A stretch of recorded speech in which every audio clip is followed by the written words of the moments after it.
วิตคนเฮาเนาะเกิดมากับบ่ได้เท่าเทียมกันคนหนึ่งรวยคนหนึ่งจนเกิดมาในชาตินี้ในโลกนี้ทุกๆคนเกิดมาเป็นผู้หญิงกับบ่มักดีมักอยากเป็นทอมถ้าเป็นผู้ชาย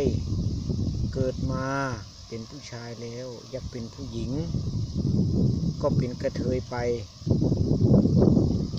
และทีนี้คนเฮาเนาะ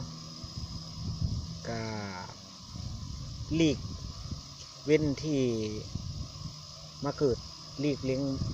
เว้นบ่ได้เพราะว่าเกิดมาแล้วแต่บุญกรรมของไผมันชีวิตของคนเฮาคนเฮาเป็นอัมพาตหรือว่าอุปสรรคทุกสิ่งทุกอย่างบางคนก็บ่มีแข้งบ่มีขา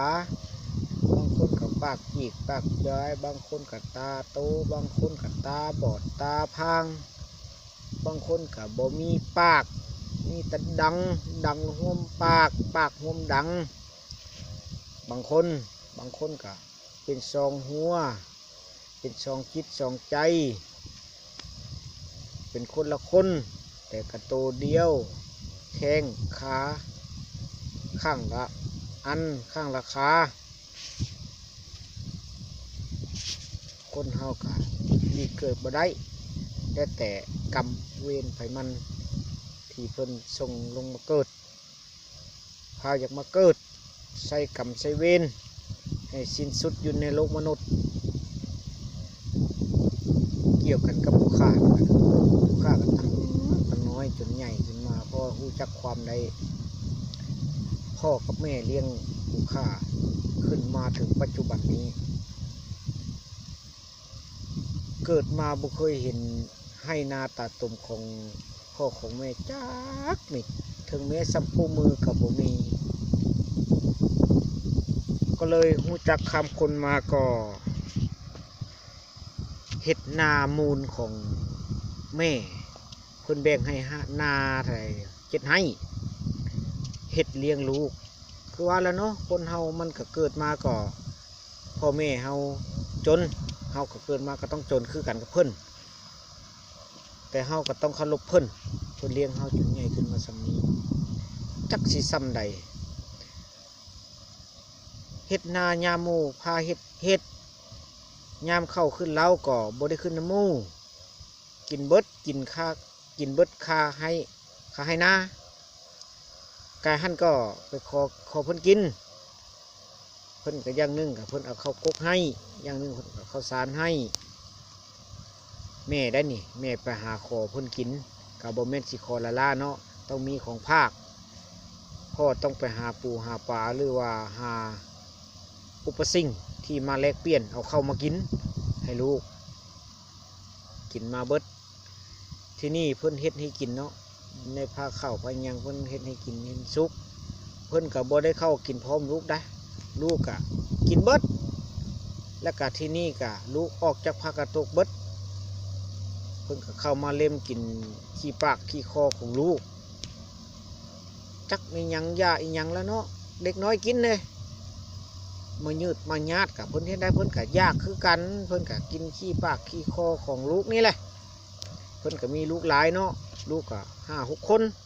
ลูกก็คือว่าแล้วหัวปีท้ายปีละที่เพิ่นบอกมา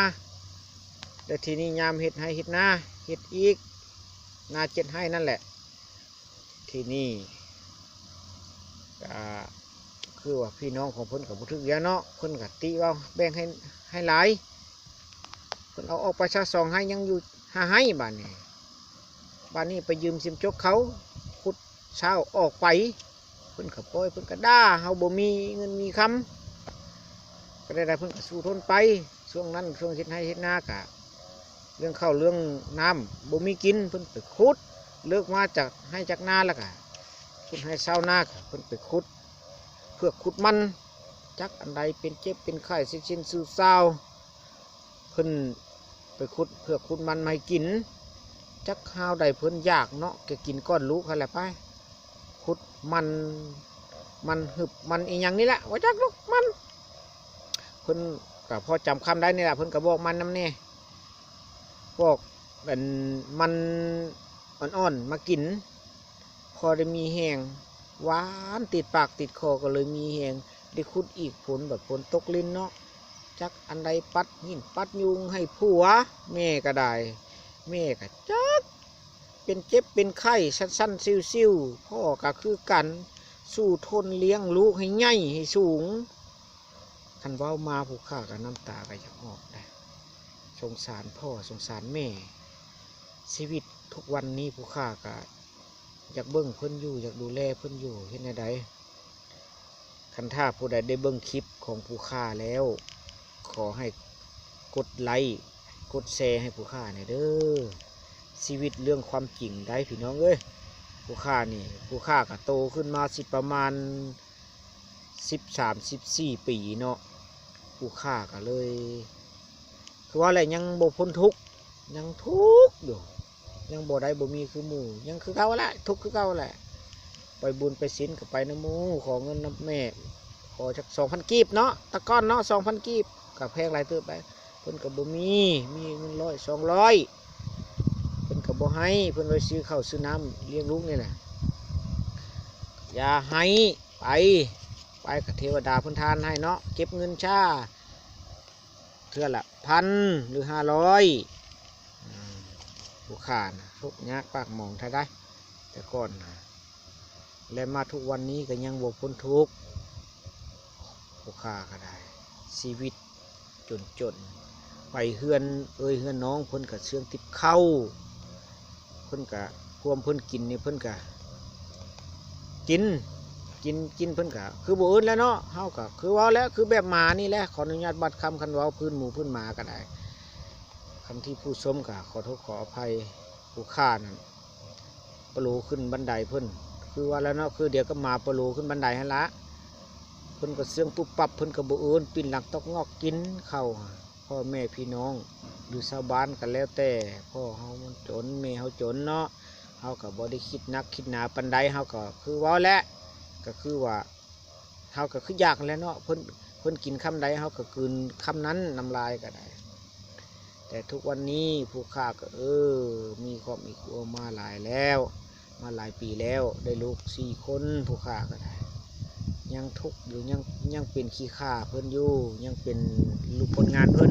ผู้ข้าก็มาอยู่นำเท่าแก่นี่ก็2 ปี3 ปีเพิ่นก็ดีได้เท่าแก่นี่ได้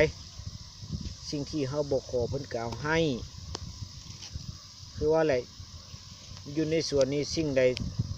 สิ้นใหญ่ๆนี่คือว่าผู้ข้าบ่เคยขอเพิ่นแต่เพิ่นเอาให้